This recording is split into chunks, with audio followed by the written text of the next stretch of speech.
Hey, this is Mark Williams of Swine Life Barbecue.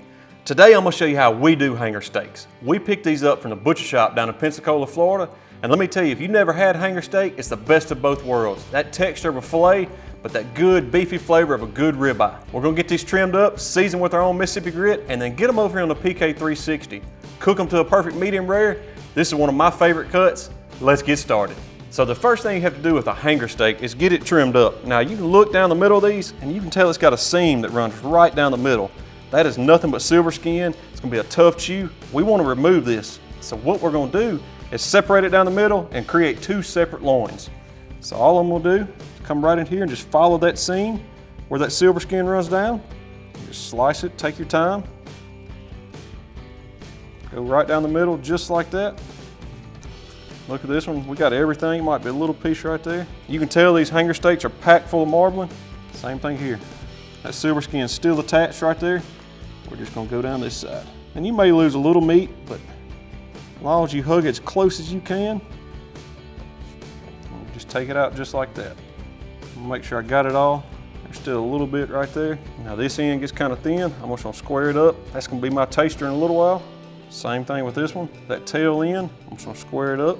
And then I'm gonna repeat the process for the other one. Now that we got the hangers trimmed up, we're gonna get a good layer of seasoning on them. Now these don't need much because you don't wanna take away from the beef. So all I'm gonna do is use a little bit of our Mississippi grit. This is just a salt, pepper, garlic. Get a pretty good layer of rub on them. They do pack a lot of fat in them. You can season them a little bit heavier than you think you would. Now because there's so many different sizes here, you're really gonna have to pay attention when you're done this. You know these smaller ones are gonna cook a little bit quicker. Now I'm gonna come back with a little bit of Townsend Spice black pepper. It's a super fresh black pepper, and I'm gonna go heavy with this. Pepper and beef go hand in hand. Just roll them around on the cutting board, pick up what's left.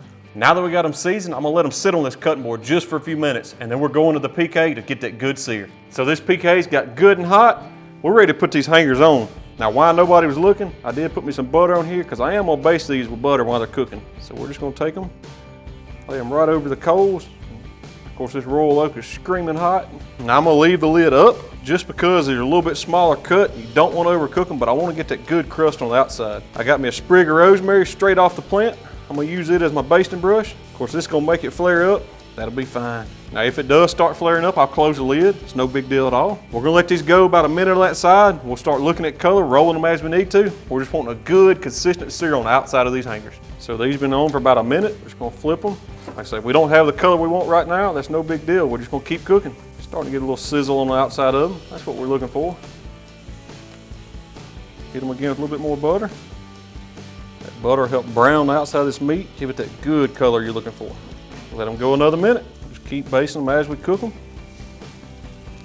That ought to put some color on them. Now I got the PK set up for a good 2-zone fire. If these start getting more done or more color than I want, I'll just move them over here to the cool side. So we know this little thin one's gonna cook faster than the rest of them. I'm gonna take it and move it down here, and we'll see where we're at on doneness. That one's hitting about 122. I'm gonna leave it down here for now. Let it kind of start resting on this cool side.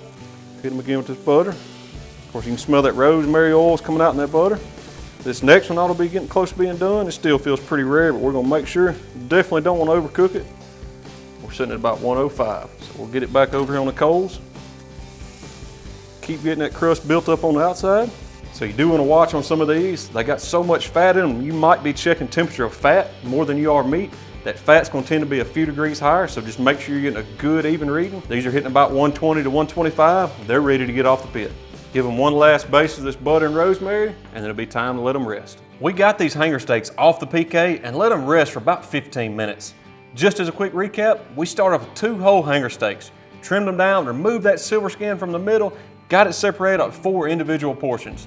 Got them seasoned up with a little bit of Mississippi grit, and then come back with a good layer of that black pepper. We cooked them on the PK 360 right over the coals and got a good sear on the outside, basted them with butter, had them flare-ups, got a good crust on the outside of these hangers. We cooked them to a perfect medium rare, and now it's time to get them sliced up and see what these hangers are all about. To get these hangers sliced up, all I'm gonna do is slice them across the grain. Now the grain does kind of run at an angle, so I'm gonna take the knife and slice across it just like this. We're gonna cut these about brisket thickness, get that shingled out. We'll go ahead and lay another one out here right beside it. You can see the grain, packed full of moisture, good medium rare cook there. So we got all the hangers cut up. As you can tell, it's a good medium rare finish. The only thing we got left to do is pour a little bit of this jus right over the top of all of them.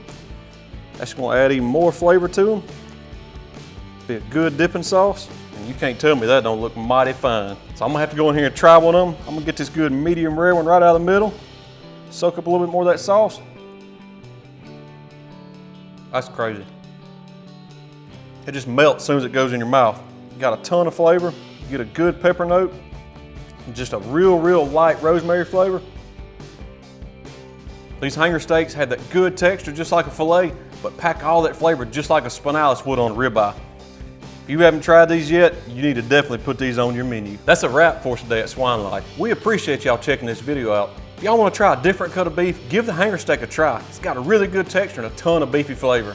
If y'all got any questions, shoot us a message on Facebook or Instagram. And as always, like and subscribe to the channel, and we'll see y'all next time.